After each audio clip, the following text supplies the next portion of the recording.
یہ کہانی ایک چھوٹے خرگوش او نونو ای کی ہے جو ایک خوبصورت جنگل میں رہتا تھا۔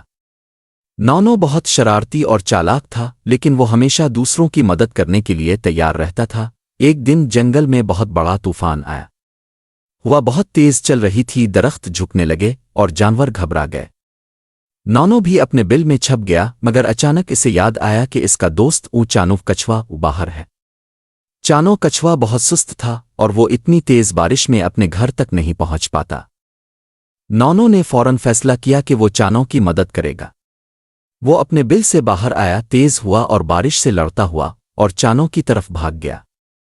جب وہ چانو کے پاس پہنچا تو دیکھا کہ چانو بارش میں بھیگ رہا تھا اور اپنے خول میں چھپنے کی کوشش کر رہا تھا۔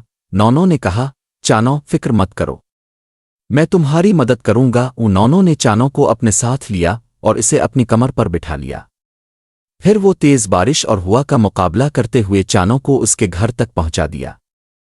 چانو نے نونو کا شکریہ ادا کیا اور کہا، نونو تم سچے دوست ہو، اگر تم نہ ہوتے تو میں یہاں کبھی نہیں پہنچ پاتا۔ نونو مسکرایا اور کہا، دوستی کا مطلب ہی ایک دوسرے کی مدد کرنا ہے۔ اس کہانی سے بچوں کو یہ سیکھنا چاہیے کہ سچی دوستی میں ایک دوسرے کی مدد کرنا اور مشکل وقت میں ساتھ دینا بہت اہم ہے۔